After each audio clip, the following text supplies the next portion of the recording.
Okay, good evening, ladies and gentlemen. Welcome to this meeting of the Zoning Board of Appeals. My name is Mark Zuroff. I am sitting as chair of this proceeding. This has to do with 108 Center Street. Before we will begin, I'll confirm that all members, other persons anticipated to participate on the agenda are present and can hear me. So members, when I call your name, please respond. Randolph Mecklejohn.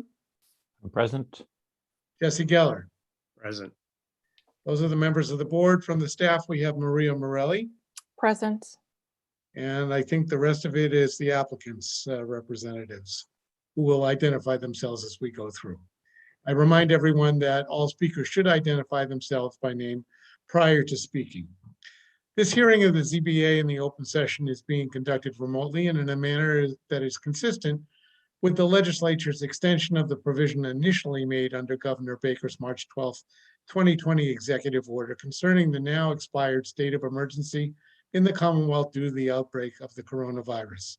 This body is authorized to meet entirely remotely so long as adequate public access is provided. Adequate public access does not include public participation unless such participation is required by law.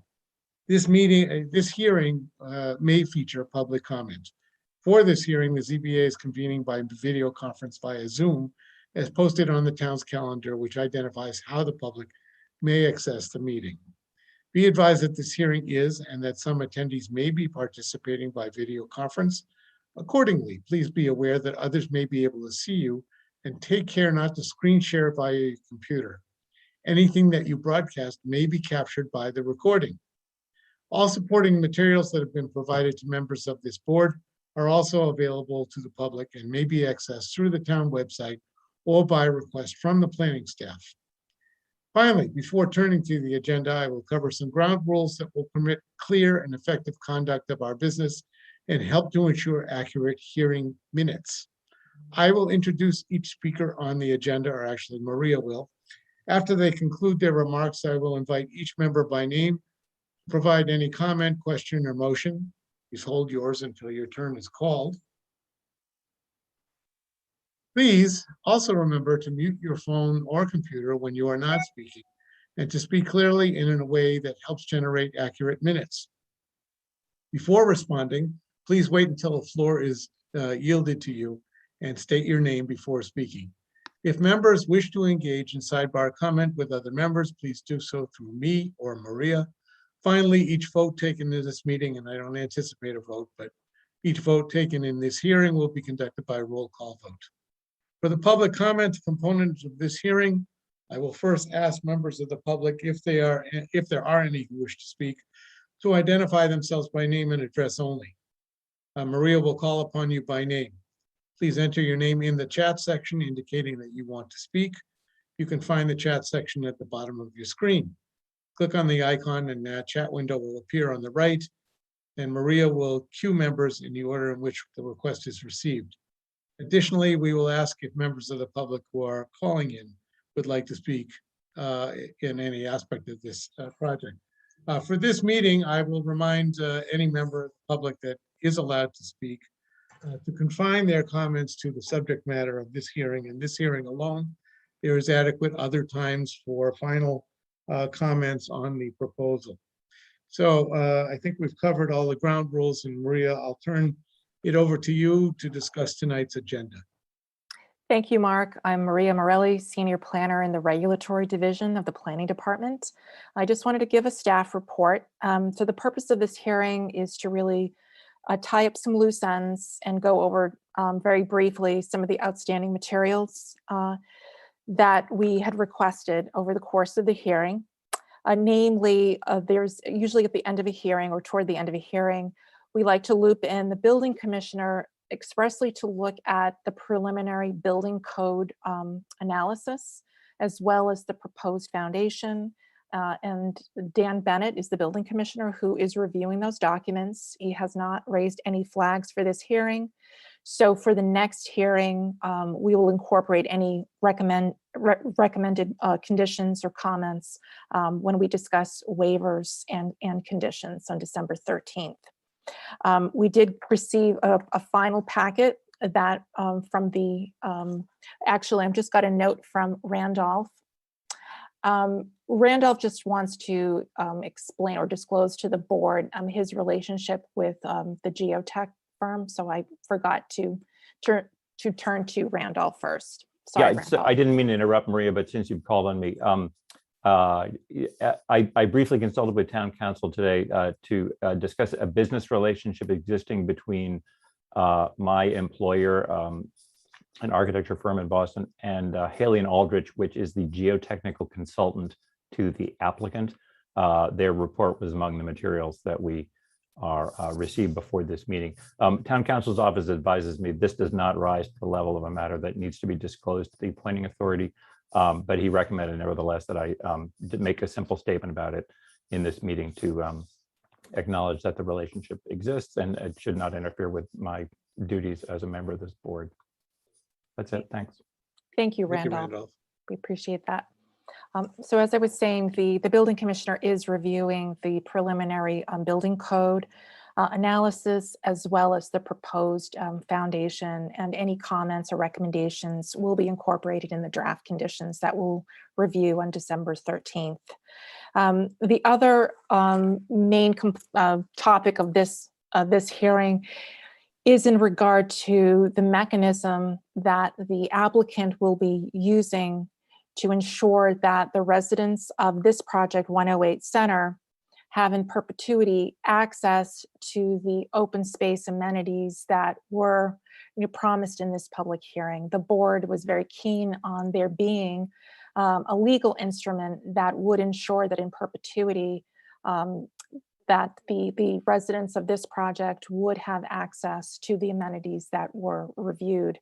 There was a campus-wide approach during this public hearing, and you did see examples of landscape plans with site circulation showing how residents would be able to enjoy the amenities on the other parcels at 100 Center and 112, 120 Center.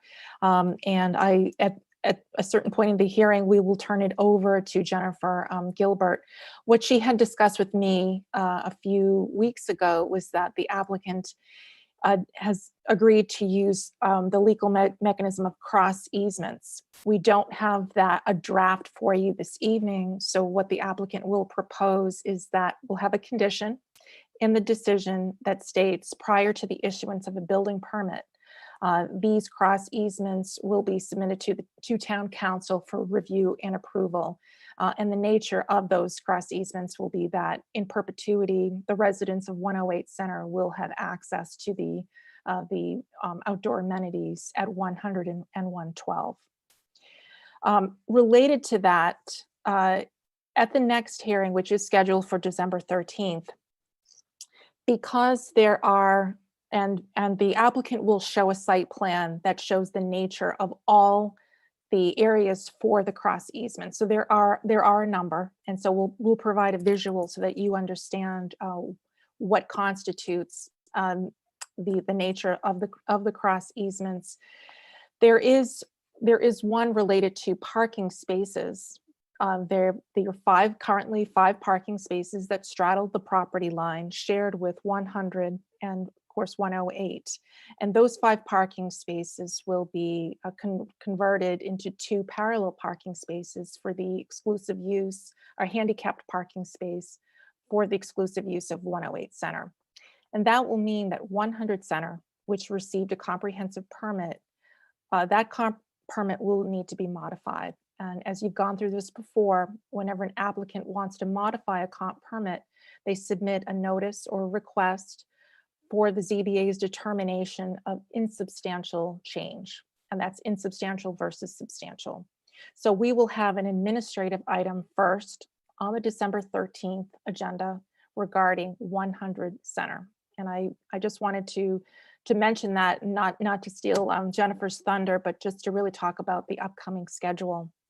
While I'm on the subject of the schedule, for December 13th, that's the next hearing, we will be reviewing waivers and draft conditions. And I plan to have the entire draft decision available, at least 5 days prior to that hearing. So, and it will be posted on the website. So of course the applicant will have an opportunity to review it. And of course, the ZBA. Usually we like to have, we don't have to, but sometimes we plan like another hearing after we review of draft conditions just in case we need it.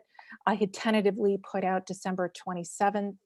I don't know if Jesse and Mark are available. Randolph did inform me this morning that he won't be available. Just so that you know, at least 2 members of the board can vote if they wish. If they don't vote on December 13th and you wanted to have another hearing, if you did meet on December 27th, 2 members of the board could vote. Of course, you might decide to vote on December 13th, and that's your prerogative. The the deadline to close this hearing has been extended from January 8th to February 27th.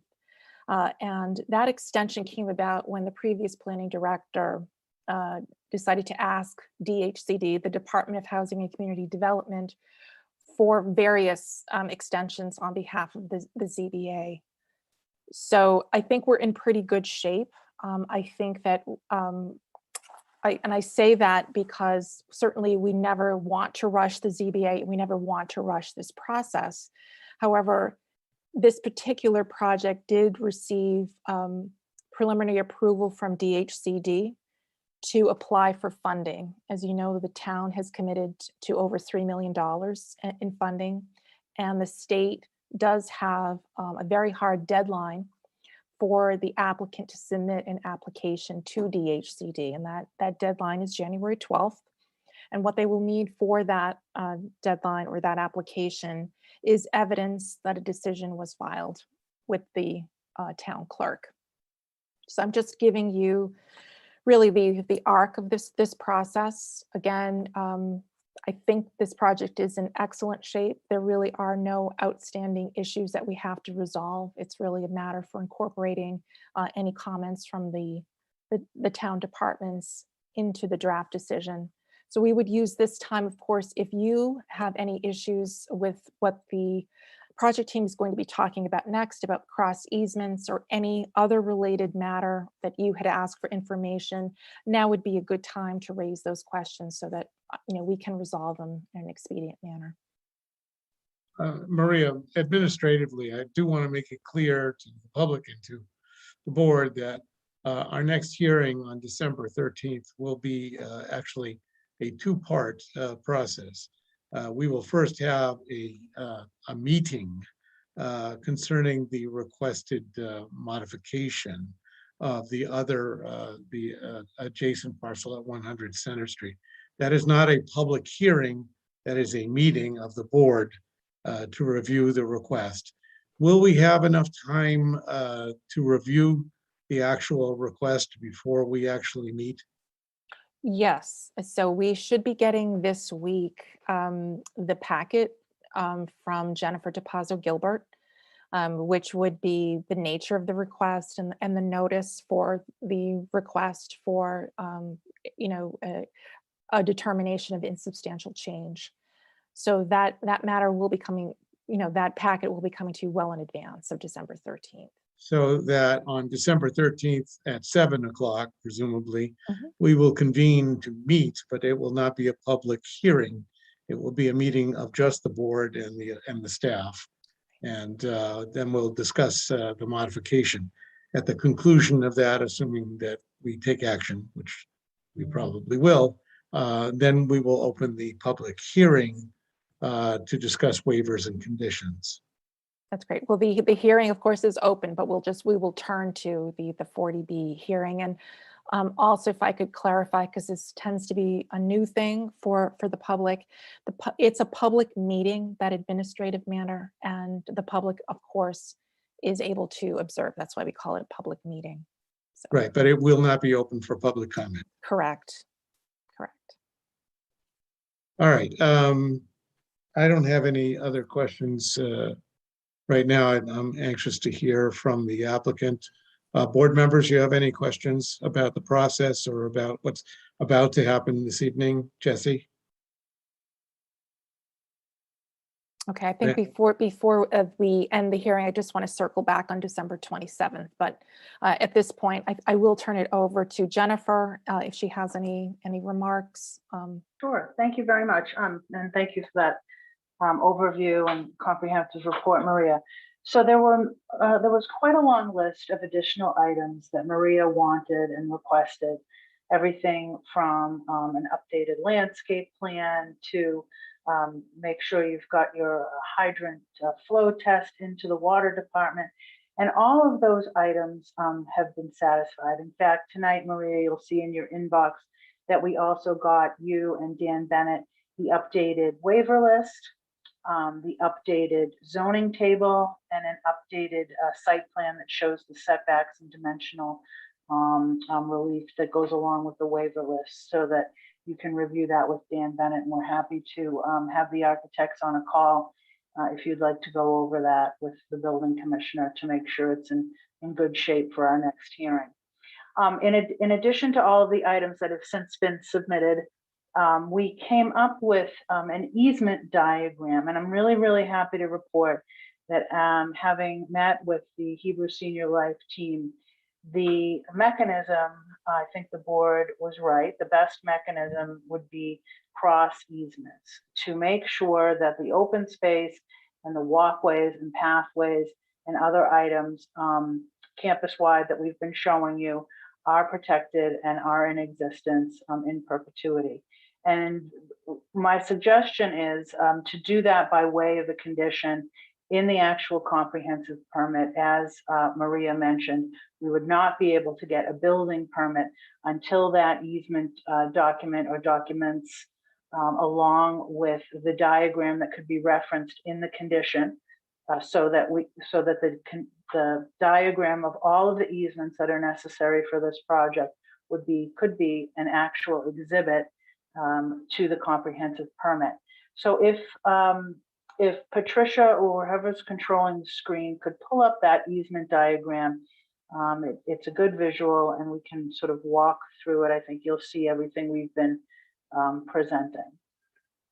So here you have the easement diagram, and what you're going to see here is in the red dashed boxes. These are all of the areas of open space that we have shown you as we walked around the site. Everywhere that folks can sit, behind 100 Center, there's another area. And then you have, if you're going over to the right, you have the lawn area. And then going all the way over to 112, you had that courtyard where we showed some pictures of concerts and other activities.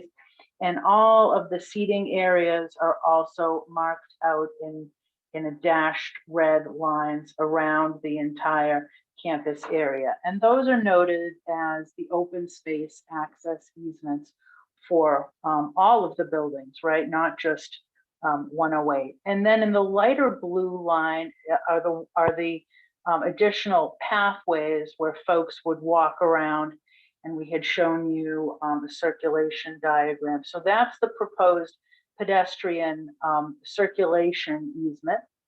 And then in the thicker, darker blue line, that is a proposed trash removal and storage easement, because as we've been discussing, that does cross over to the 112 lot to bring that trash out to the street. And in the green, the smaller green box, an easement would be required there. That is for the transformer location, which is also just over the lot line at 112. And then the two handicap parking spaces are right on the left-hand side of the 108 building, but they are also just over the line on the 100 lot. And so that would also be part of the easement agreement. And with respect to the modification for 100, we did have several discussions with Dan Bennett on the mechanism to make sure that those parking spaces can be dedicated to residents at 108. And what he suggested was to add to the waiver list a reference to the zoning bylaw section that allows for parking spaces to be off-site or on another lot. So you'll see that in the updated waiver list. And then because the number of required parking spaces for 100 Center was 39 spaces, that has not changed, because you will see when I submit the request for an insubstantial determination, I'll also include the language from the original 40B for 100 Center. That required 39 spaces, but gave some flexibility to have up to 14 of those 39 spaces in the 112 lot if needed. So there's no reduction in parking. We would simply be asking for a determination that adding 2 spaces on the 100 lot to be dedicated to 108 is the modification, adding those 2 ADA spaces on the 100 lot.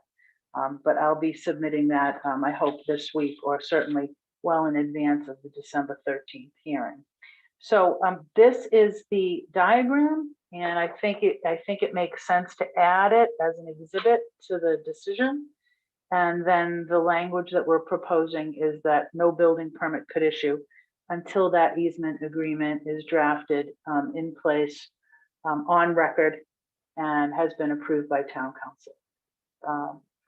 So that's that. And the other 2 items that we wanted to go over with you this evening is Dylan was going to briefly tell you how he responded to the request to provide more detail in the landscape plan. And then the other question that came from, I believe it was Randolph, was to add to the plans the dimensions of the canopy, and Patricia can pull that up and go over that as well. But we think we've come up with a really great solution. I know that this is also, this cross easement for open space is also being discussed at another 40B pending case at 83 Longwood, where the applicant also owns side-by-side lots and is proposing to provide the bulk of open space on a neighboring property, and similarly would be providing a cross easement agreement prior to building permit. And I think that 2 of you are sitting on that case, so you know what I'm talking about. Happy to take any questions, or we could move right over to Dylan and then Patricia for the canopy, and then come back to all of it, whatever the board prefers.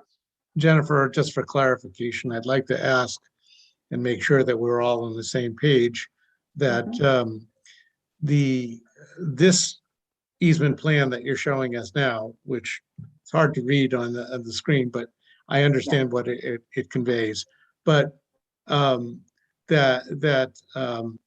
the easements that you're going to propose will probably, and more likely should, include this plan to be recorded with it, or something similar. what we would do is we would take this plan and we would actually have a survey done.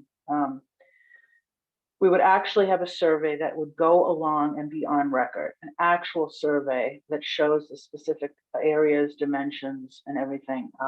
We would want that done by a stamped survey that would be an exhibit to the actual easement agreement. Absolutely. This is just a sort of a placeholder. And then one other question that I have, and this should be obvious, but maybe it's not, is that all of the residents of all of these buildings will have unrestricted ability to walk through the building to get to these accessible areas, especially since, I mean, you have a roof deck on the top of 100. Obviously, you don't want people being stopped by security and saying you're not a resident here. So I would assume that the easement will include pedestrian access through the structures so that the residents can walk the most direct way. Yes. I don't know how you show that, but you can certainly write it. We can certainly write it. That's right. Okay. Other than that, I have no questions about this particular issue. Randolph. Okay. Yeah, thanks, Mark. This may be a related question, and I apologize. I don't know, of course, quite as much about cross easements as some of the rest of you. But let me ask it this way, Jennifer. When you, and this goes back to something you had a phrase, that this is for all the buildings, or words to that effect when you began to speak. And my question about it is, are you proposing to do more in these easements than create the access for the residents of the 108 building to these spaces on the campus? And not, for example, to create a similar right for the residents of 100 to enjoy the open space at 112. I mean, the question is, are you doing more than is needed for this building's comprehensive permit? No, we want to make sure that this is, as the board wanted, a campus-wide approach, so that all the residents will be able to walk these areas, enjoy all the open spaces. So they're cross easements. Okay. Yeah. Jesse, any comments? A couple of questions. One, Jennifer, just remind me, where is the senior center? Yeah, the senior center is, if you're looking at this plan, it's right behind, to the right of the 108 building. Okay.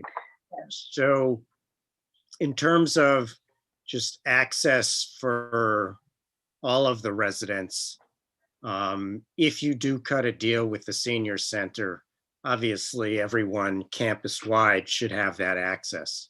I only raise it because I don't see the blue line going all the way, but I assume that's the intent. That is the intent. We can't commit to that. The town has to jump through some hoops too, legally, Yep. right, to bid things, and if there's an attachment and so on and so forth. But absolutely, if we do strike a deal with the senior center, that access would and would be, yes, clear. Right. And then the real substantive question I have is, do any of these properties have financing on them? Yes, and we had a long discussion with the larger Hebrew Senior Life team, including their legal counsel, about that. And they are confident that they will be able to get all of the necessary sign-offs that are needed. That you knew where I was going. So you obviously need sign-offs, and you're going to need subordinations. We do. We need sign-offs and subordinations, and I'm working with Rachel Lerner, Hebrew Senior Life's in-house counsel, on that, because that was why I hesitated at the last hearing and said, oh, give me some time, I really have to think about this, because I knew I had to connect with them, because I'm not privy to all of the different financing arrangements. But after speaking with in-house counsel, and we all came to the conclusion that this is what the board wants, this is what the board needs, and we will strive to get that done, or we won't get a building permit. Yeah. Yeah, I think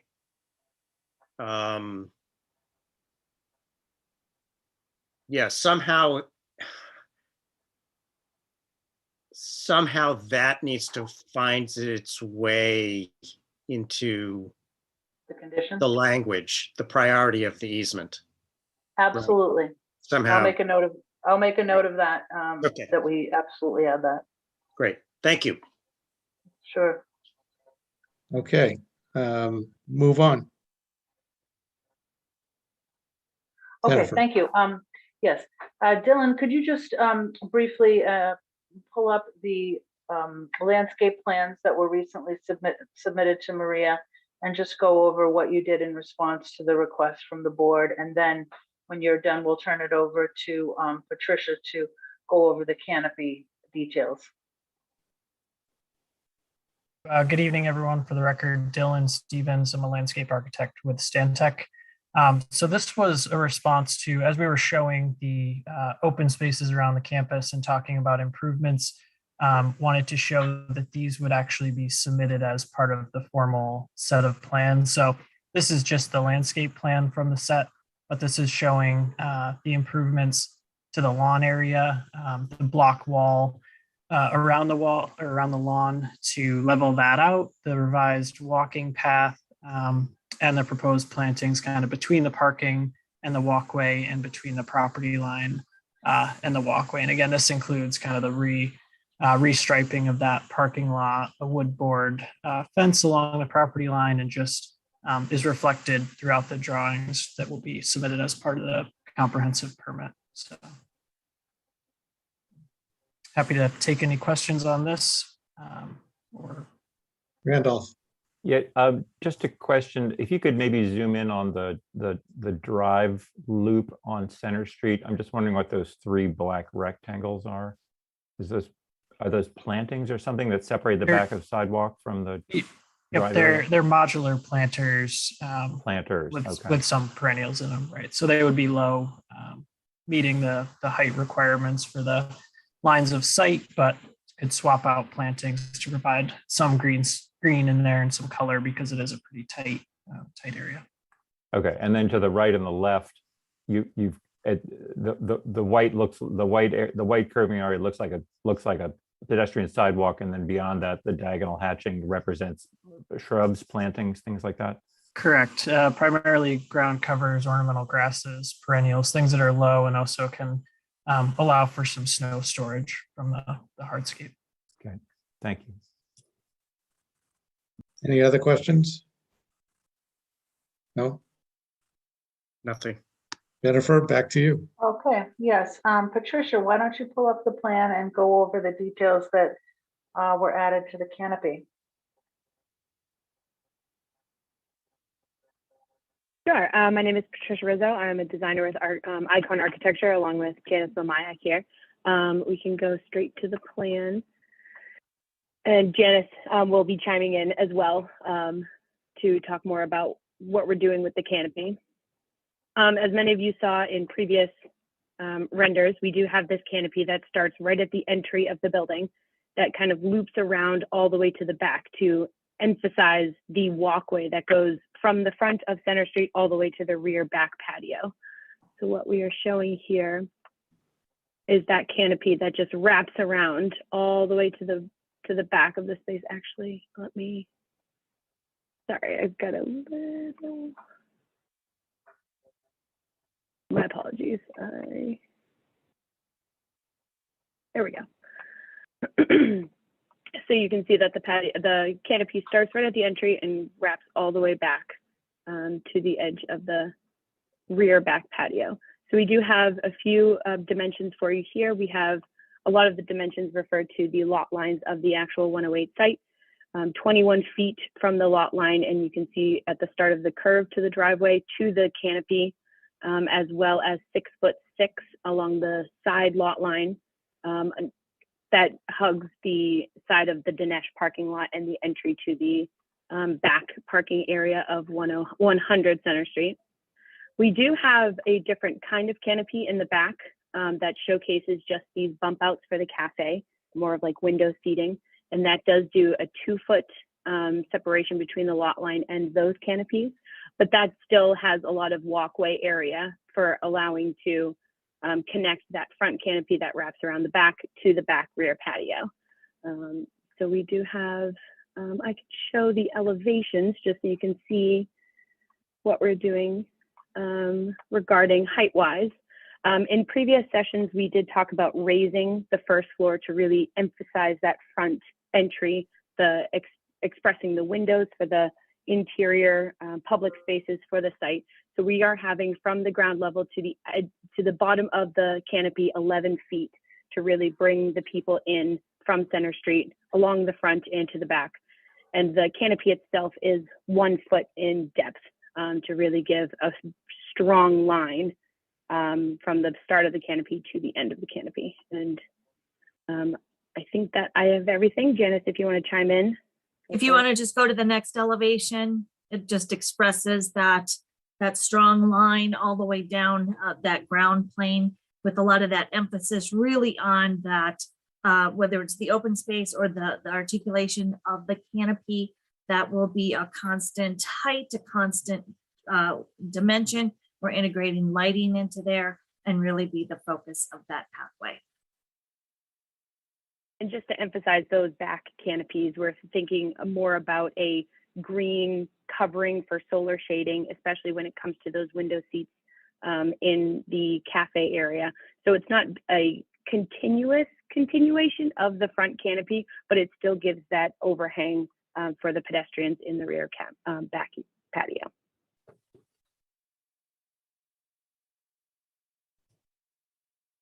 All right, I think that's all for us. We'll open it for questions. Randolph, No questions. Thank you. Jesse? None. All right, I think we've seen what we need to see. I'm comfortable with the presentation that we've gotten.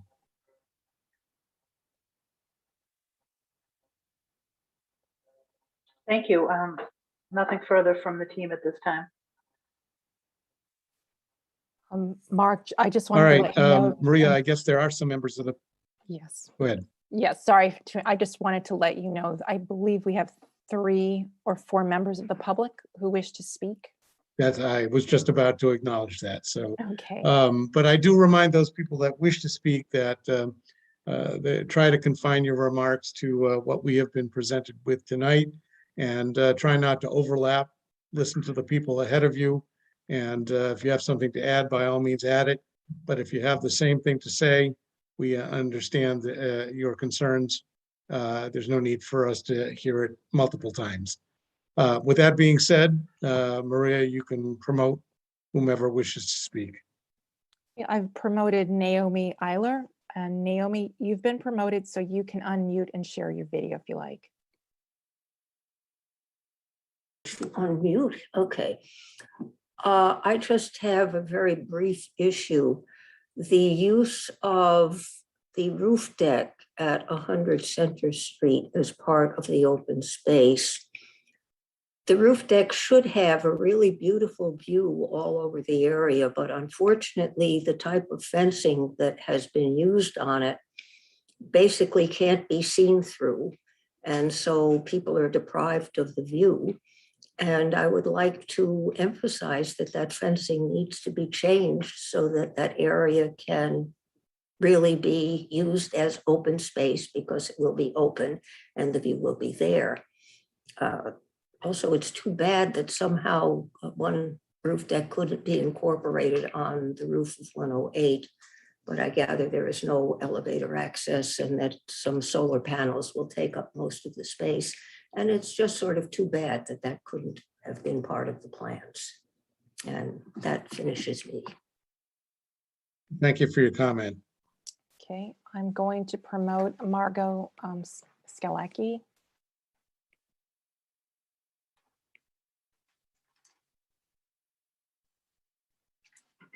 It's like a little bit of a lag, but okay, Margot, you've been promoted. You can unmute if you like and share your video. Thank you, Maria. Good evening, everyone. I have lots of questions. As Maya mentioned, nothing seems like it has changed with regards to adding green space.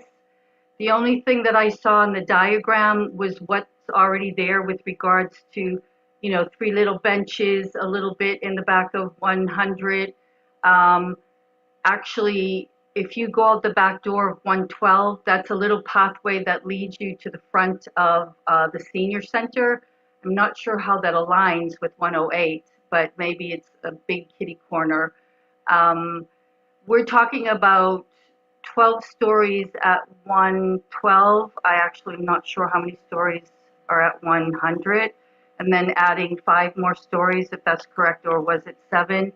And to have such minimal possibility of space, I actually want to bring up what Mayim said. There's little gardening on the left of 112.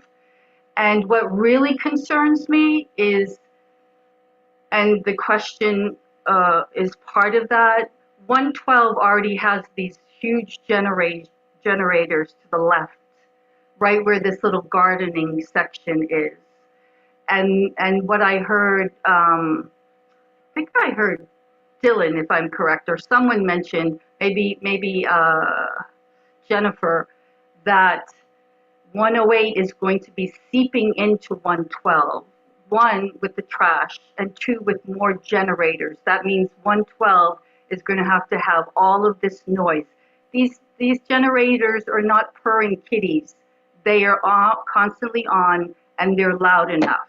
So personally, I don't know why 2 more is being put on that side when they were already there. I don't know what you mean by the garbage, the trash. My question is that an inside facility or an outside facility? If it's an outside facility, then that might cause a big problem in the summertime, and it's going to go to 112.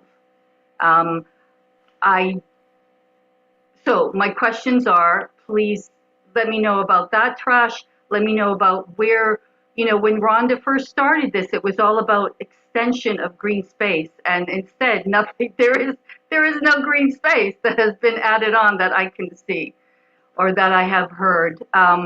What does the cafe mean? If you could repeat what you said about parking, because I had to leave the room, but I just got the tail end about parking.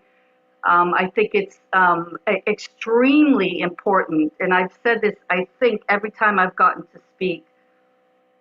112 Center Street has 112 residents. It has staff members from the whole campus.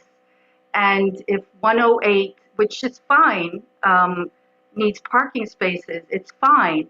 But if it causes residents that move into 108 to not get a parking space, that does not seem fair or correct or anything like that.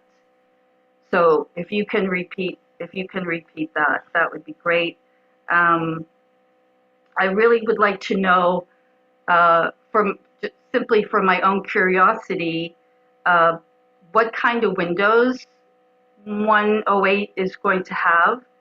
112, since the makeover, has these little tiny windows, which with an HVAC system that has had problems with getting new original filters that this building had to go ahead to restructure. And yeah, it's just like every time something seems to get smaller and smaller instead of more expansive, especially in the green space. And I'll await your answers, and I might have another question. Thanks so much. Okay, Mark, do you want to wait for all public comment and then turn over to the applicant for any responses? Mark, I think you need to unmute. I'm sorry. Jennifer, I assume you're taking notes, and you can, I'll give you an opportunity to respond to everyone. So I think we have one more public comment. Right, okay. I'm going to promote Cotter Jaffe.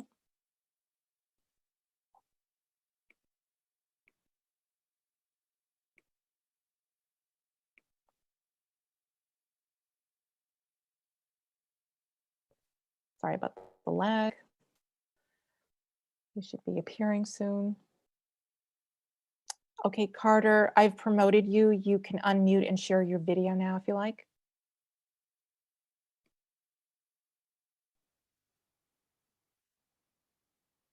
Okay. Great, you can speak now, Carter. Carter, are you able to hear me? You can speak now.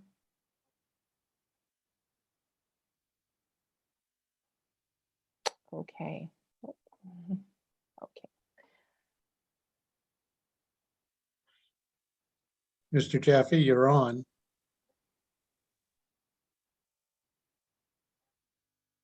I don't think we can hear you, Carter. You'll have to check your microphone. We can't hear you.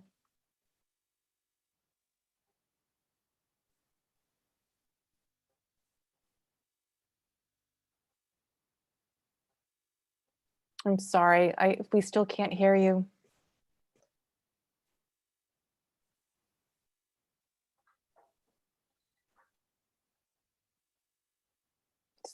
Carter, you've muted yourself.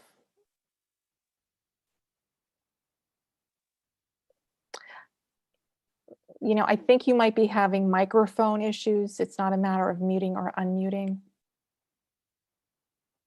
If you want to, if you want to just leave the meeting and come back in, maybe that'll work. Just maybe you've overlooked an an audio button that says that gives you, that you allow permission to use your computer microphone. If you try that coming in again, that should work. Okay, hopefully we'll still be here. Okay, so I think while Carter is just working that out, I'm sorry that we can't hear you right now, Carter.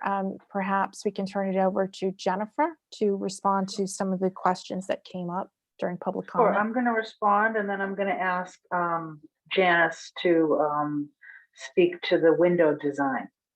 So what I heard first was some concern that the trash would be outside. There will be a trash room. The trash will be inside. It will only be rolled out on pickup days, both trash and recycling. It is not outside. The only reason that there is an easement is because when it comes out of the building, it actually gets rolled up across the lot over the 112 lot. With respect to parking, there's no parking proposed for this project except for the 2 dedicated ADA spaces. So only 2 spaces. The reason there's an easement required for those 2 spaces is because they just go over the lot line onto the 100 center lot. But there's been no reduction to any other parking requirements either at 112 or at 100. Those numbers remain unchanged. Then I heard a concern about noise there from generators or other equipment. There is a noise bylaw, and it's a standard condition that all of the equipment on site must be tested. It must be have the specifications to meet the decibel level of the town's noise bylaw, and the building inspectors do require that to be tested at the time of a certificate of occupancy. It's my understanding those generators that generator will not be on at all times. And that small green box that I showed you on the easement diagram was just the location of where that generator is going to be, just slightly over the lot line at 112. With respect to the question on the design of windows, I really can't speak to that, so I'd like Janice or Patricia to speak to that, please. Sure, I could speak to the windows. Janice Lamayak, Icon Architecture. The windows are designed to meet the passive house standard. So there'll be a triple glaze. There's actually 3 panes of glass in the window. So they're pretty hefty frames in order to support that. That is for thermal performance, but also has the benefit of acoustic performance as well. And while we are restricted by the window wall ratio, so the size of the windows, they will be appropriately sized for the units. And as shown, I believe they're larger than the adjacent properties. For the benefit of the public, I think it's important for all of you to know that all of these issues have gone through peer review for the town and have been discussed in detail with the staff. And so even though you may be hearing about these things for the first time, they have been discussed and addressed. And I'm sure Jennifer would agree, as would Maria, with regard to that. So I understand you're asking questions. This is not a dialogue. This is a hearing. And we do want to hear from the public as to your questions and comments. But again, it's not a dialogue. This is not back and forth. That's going on in meetings between the applicant and staff. So let me just leave that comment out there. And Maria, if you want to promote somebody else, you may.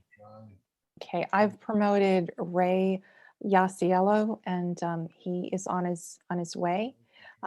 Why don't we just, Carter, can you just say something to see if we can hear you? Okay. I'm back. Okay, Carter. While we're waiting for Ray, why don't you present your comments? Yeah, I think that if Maria, did you circulate the letter yet that I sent before 4 o'clock? Yes, I did. Yes, I did. All right.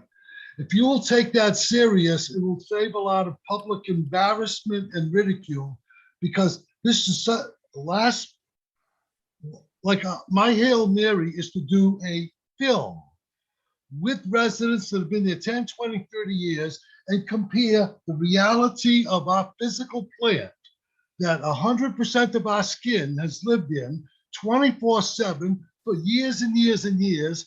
This is being portrayed as somehow a doable project.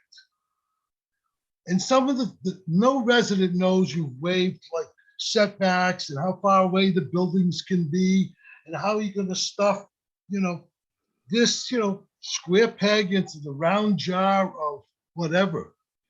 This is like a total abomination, but you have to at least walk the grounds and see how our building was treated 4 or 5 years ago, what they promised and what we got. Our building has been set back 50 years, in the modernization program with the alleged $38 million budget. You have to walk it with the residents and see, otherwise we're going to do this film, release it to the public and say, my offer to come there and talk to the only people that are aware of every inch of this property and every promise made, and living in a construction site for 2 years with a curtain around it where we couldn't see the sky. And then this pandemic, and now they want to blow up the density after 150 new apartments have come online in the last 6 months within 100 yards of us. They don't realize the school was doubled or tripled in size. They don't realize the synagogues merged and got bigger and have more traffic. We have a few more very popular merchants 100 yards down, like Tate's. In other words, the reality of our neighborhood in this project is going to haunt you like the fireman case or something that was just the host agreements for that crowd. And this has got to be seen and dealt with in the real world with the real people who are going to have to live with your decision for whatever they've got left, 10, 20, 30 years, we hope. So once again, do not take this charade, this manufactured plan where they'll check, they even use the language, check the boxes, check the boxes. The notice for this meeting got Friday afternoon, So there are a lot of rush to accommodate somebody, even though most of us are, I think from the tribe and mean well and love the place and have 100% of our skin in it. Please, we should be 80% of the consideration.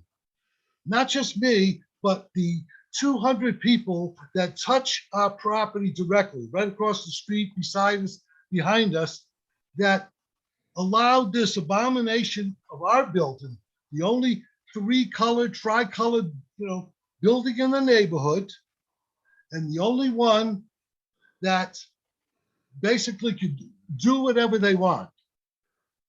They now have,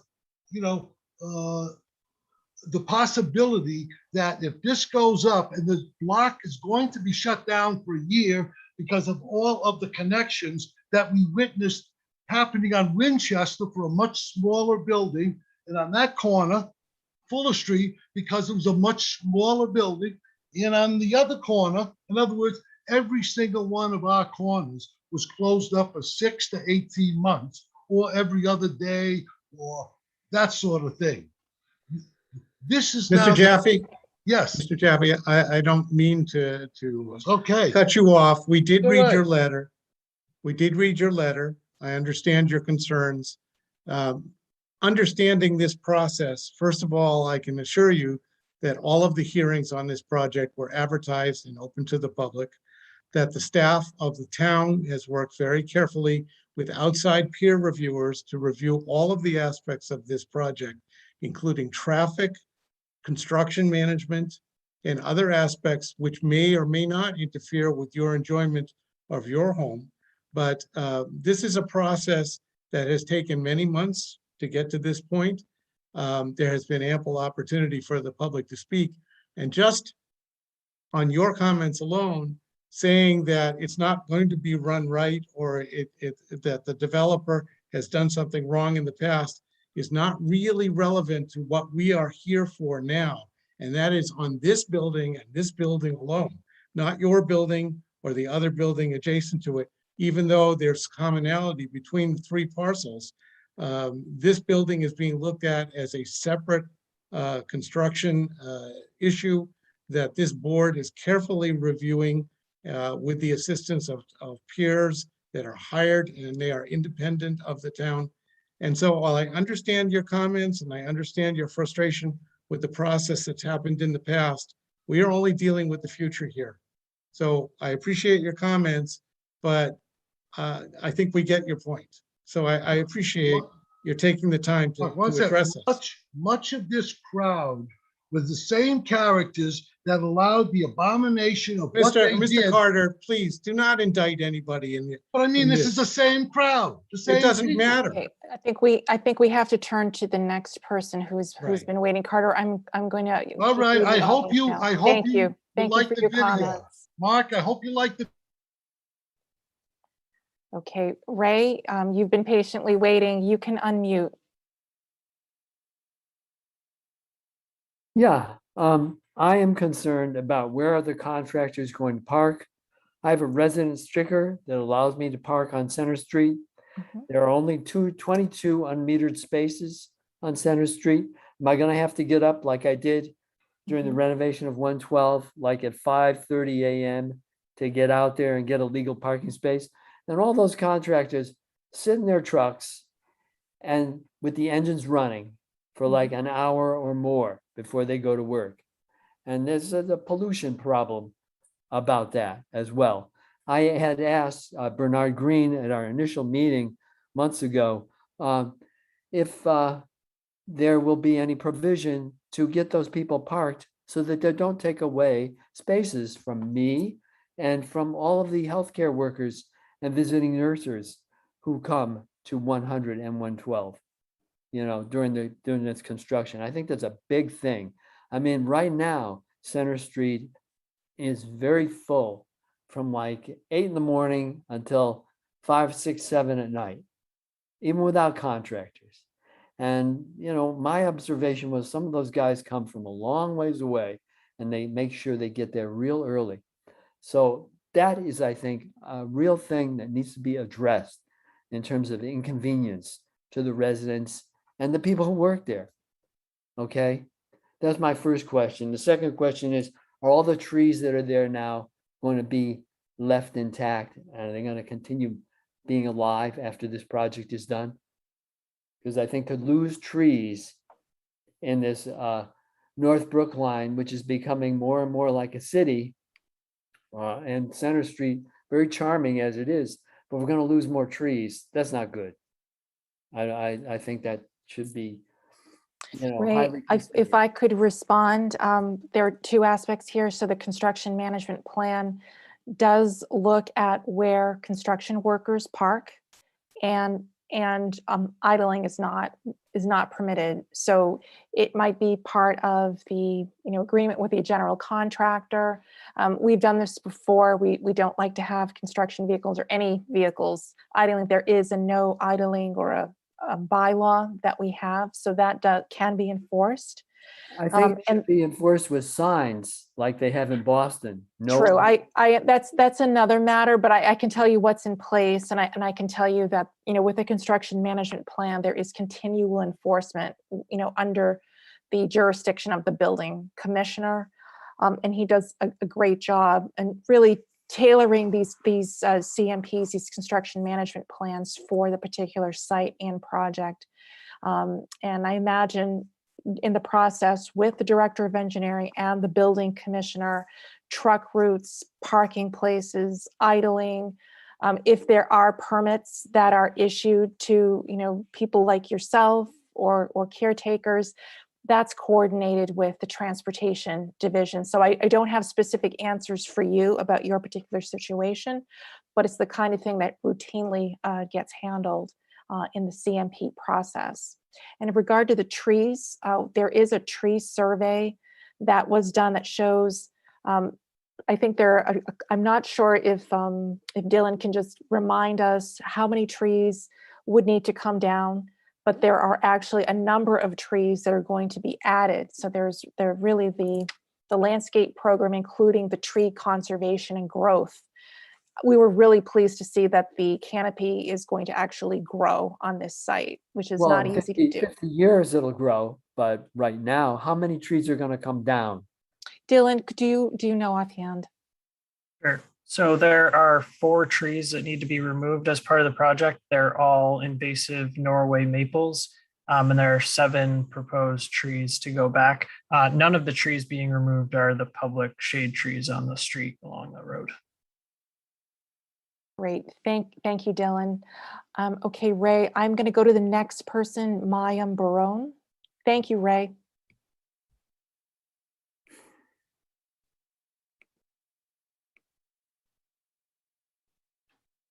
Okay, so Mayam is on her way.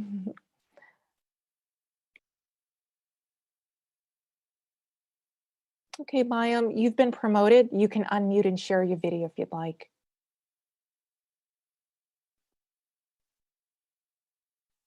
Okay, Mayam, are you able to look at the ribbon at the Okay, bottom? I found the unmute. Sweet, Okay. okay.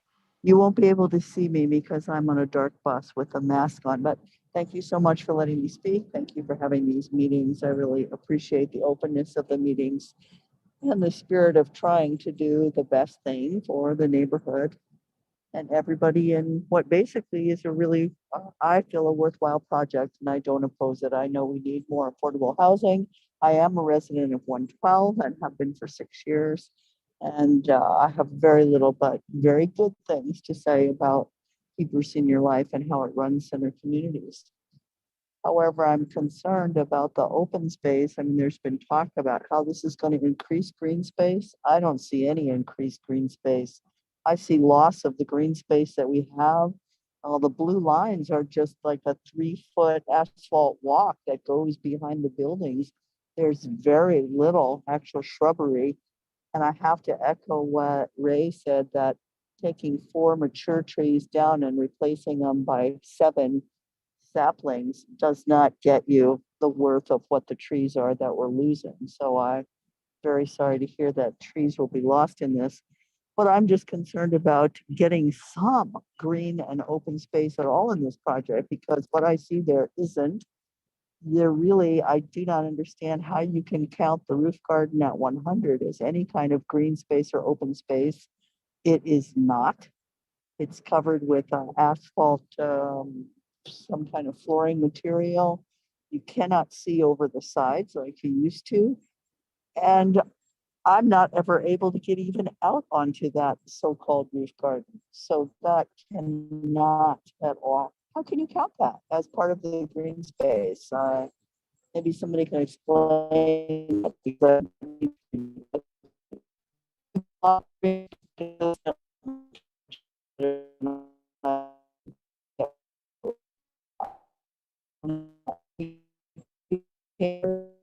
We have a bad connection. Yeah, I think I just wanted to make sure it wasn't me. I'm sorry, Mayam, I think we're having trouble hearing you. If you can hear us, you're breaking up considerably.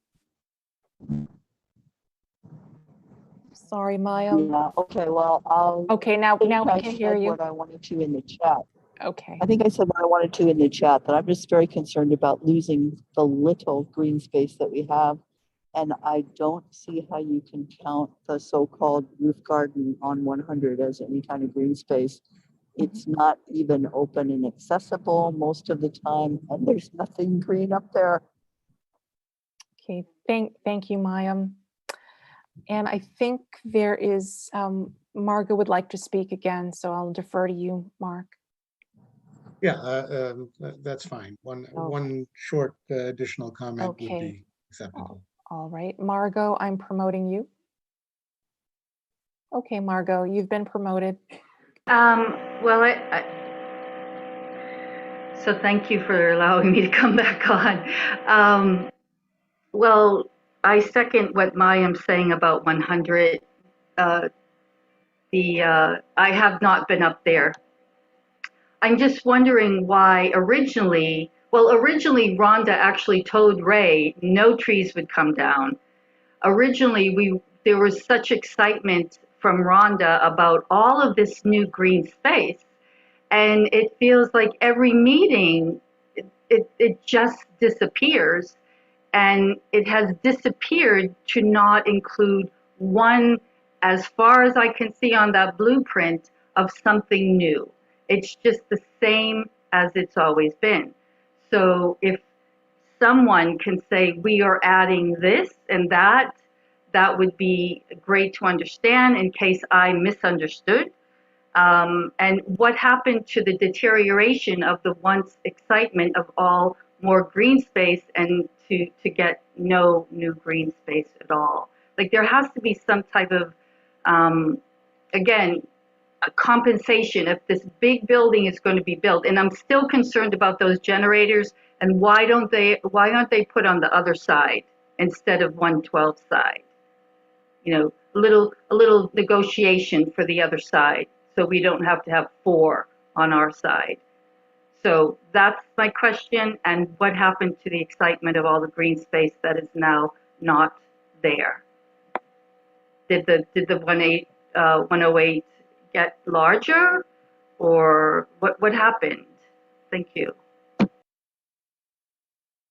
For the record, I think it might be valuable to put out the fact that green space is not the issue. It is open space that we are concerned with. And open space does not have to be green. It may be just semantics, but I'm just pointing that out for the public. Jennifer, do you want to respond to any of these additional comments, please? No, I think that we've shown the landscape plan. We've shown the increase in the back area that was set, the building was further set back to increase the seating. And I think we've gone over it at the last couple of hearings, so I don't have anything to add. All right, thank you, Jennifer. Maria? Okay, I don't think we have any more people who wish to speak. So it's would be a matter of if the board has any questions for me. Other than that, we can continue the hearing to December 12th. And if you do want to just look ahead to December 27th as a placeholder, if Jesse is able to attend, at least we'll have another hearing just in case we need it. December the 13th, 27th is Maria. open for me. Okay, and you, Jesse?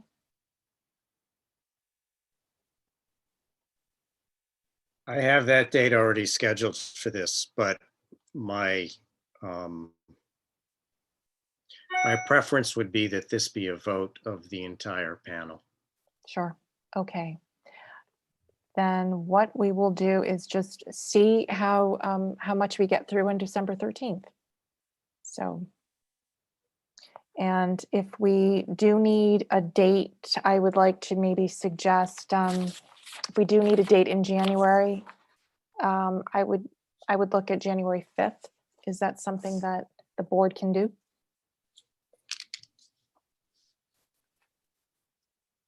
I can't answer that now. Okay. Maria, I can probably, oh, that's December. Wait a minute. January. Yes. Randolph, did you? Maria, I was just going to say, with respect to the 27th, like I said to you in a message today, it's likely there's a possibility that I will be out of town. I don't know that. I probably will by our meeting on the 13th, if that helps. I will probably have a plan at that point. That's fine. That's fine. I really appreciate your being flexible.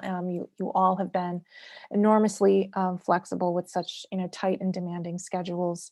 I'm just trying to be a project manager, so forgive me. So why don't we we'll focus on December 13th for now.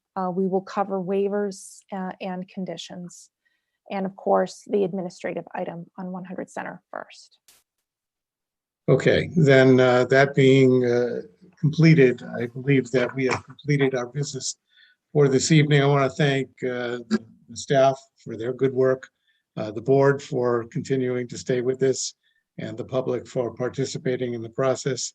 and the applicant for cooperating as much as you have with the town in their meetings. And so therefore, this meeting will be continued to the 13th of December, same place, same time, same station. And this meeting is now adjourned. Thank you very much.